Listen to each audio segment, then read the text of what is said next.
and welcome back to the North Mankato Community Update. I'm Anna Meyer, and I'm joined today by City Administrator John Herenstein and Mayor Mark Dean. Good afternoon. Hi, guys.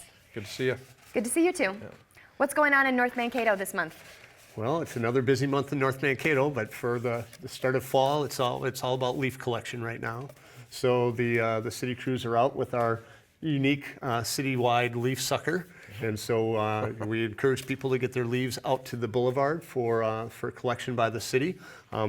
Please remember that we want them on the boulevard, not in the gutter, because we don't want them running down in the storm sewers and clogging those up. So please leave them on the boulevard.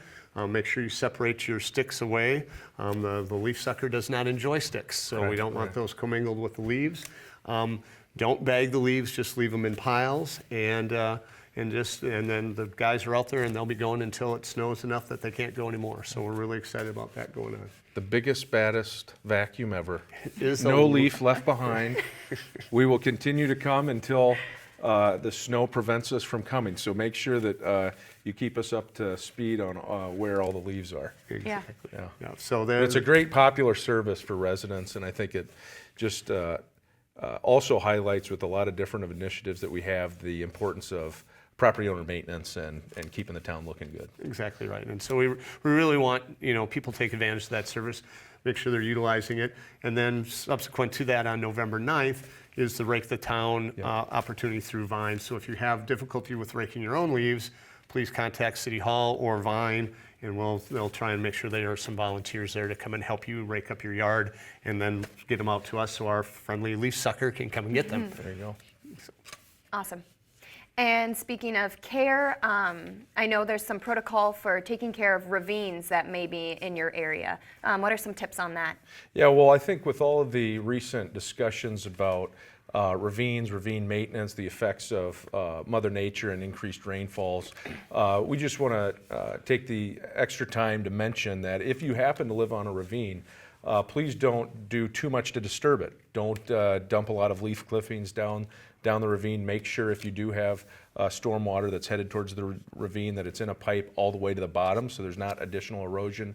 And by no means cut a bunch of trees down in your backyard. That's a serious offense. It comes with up to $1,000 fine. And while we haven't had many instances of it, sometimes homeowners are simply not aware of it, and in an effort to maybe get a better view of the bluff, can actually make some negative effects to the ravine if they try to cut down trees. And that's true.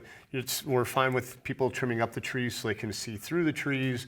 If there are dead trees, certainly those can be taken care of. But it's $1,000 per tree if people get back there. And the trees are so important to stabilizing that hillside and preventing erosion. And so we really encourage people to not to damage the trees in the ravines. And so if you have questions, certainly we can have our city forester come back and meet with you on what's available, what you can and can't do. Certainly call City Hall for that. But it's really important in these times of high water and high rainfalls that we maintain our hillsides, and that's going to lead us into some ravine maintenance. So we're just starting here this next week or two. Yep. So in the capital improvement plan for 2019, the council set aside roughly $800,000 to go into the Northridge Ravine and essentially install a 6-7 foot stormwater pipe, bring up fill that area around with dirt to stabilize the slopes that have been degraded over several years of just wear and tear. So we're excited to see that total $3 million project begin in sort of phases as funding allows in the CIP, but it also emphasizes the expense of ravine damage and what it takes to keep those systems working properly. And North Mankato is blessed with beautiful hillsides and lots of ravines, but there's no programming for this. This is all on the city of North Mankato and ultimately on our citizens. So it's really important that all of us take care of those ravines and the access to them and the erosion that goes on into them. So we really appreciate all the support we can get from citizens to just make sure that we keep everything safe for everyone. Yep, everybody pays. Got it. So, yeah. And any other events that are happening in November this month? Well, the end of the month is Shop Small Saturday. That's November 30th this year, and we encourage people to get out. It occurs in both North Mankato and Mankato, and so they're all the small businesses.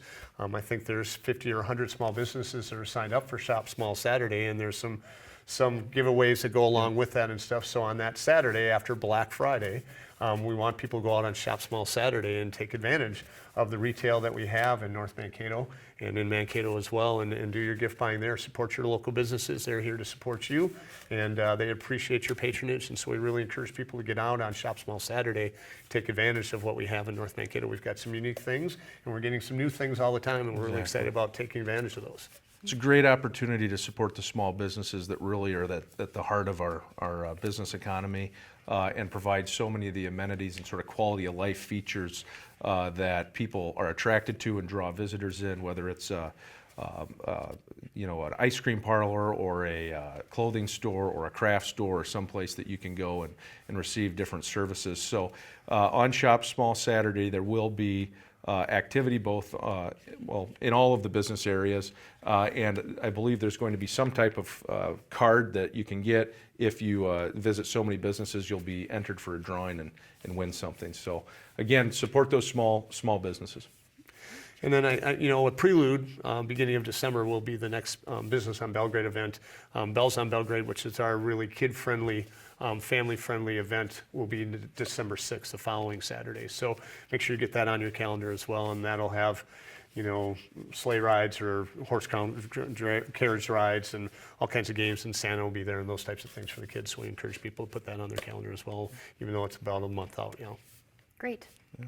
We also have an announcement regarding text messaging and alert systems that we are going to be implementing in North Mankato. Do you guys want to talk a little bit about Go ahead, Mayor. Nixle? That was a great idea that you came up with last year. So, last year we called our first snow emergency in the whole entire time I've been mayor, in 8 or 9 years, and probably the first time in more than a decade. And it caused some heartache with some of our citizens because they weren't aware of it, and we haven't been doing it on a regular basis. So. Our new software system that we have for our accounting system allows us to use Nixle, which is our new text messaging alert system. And so it's something that you can sign up for and have messages sent to your phone, text to your phone. You can do it by email. You can do it in a variety of ways, and you've got more of the details. I'll let you kind of explain it. Sure, yeah. So if you sign up for this alert messaging system, you can opt in to receive alerts by text, email, by phone call, and you can do so signing up at City Hall on our website, by texting 56003 North Mankato zip code to 888777. And we'll be putting out a bunch of information on our social media sites, our website, in our e-newsletters, and such like that to make sure that you're informed and know how to be a part of this messaging system as we get into colder weather. And not just for emergencies, but I think we recognize in the city people use different methods to receive information or collect it. A few years ago with some surveys we did, we recognized that a lot of people receive their information from the local television station, local radio station, our website, and our emails. But we also understand that a lot of people now have access to text messages and prefer that as a method opposed to some of those other methods that I mentioned earlier that people use to receive information. So not only is it going to be a good method to discuss emergencies or alerts when those occur, but also if you want to use it to be updated on regular city events that we talk about on this program each month, or that may be in different communication venues that we talk about, there will be an option to sign up for that service as well. Right. We want to make sure that people are aware of our city events, the things we do on Belgrade Avenue and fun days and all those things, keep people apprised of those. So this will be an opportunity for people to sign up for that service as well. We're most interested about the alert service so people are aware of emergencies that occur in the city, but we also want to take advantage of the fact that some people, this might be an easy way for them to get the information on the social side of things that are going on in the city as well. So we're looking forward to this really being a great action item or opportunity for citizens to wrap up and get aware of what's happened in the city. Correct. Yeah, and there'll be more information on those events or the groups that you could join to get those kind of alerts and updates in addition to the emergency notifications as well. So just watch for that, and that will be on social media accounts and our website as well. So, Great. all right. Well, thank you guys so much for being here this month. Thank you guys for joining us. This has been the North Mankato Community Update. Thanks for joining us. Don't forget to follow us on Facebook, Instagram, and Twitter.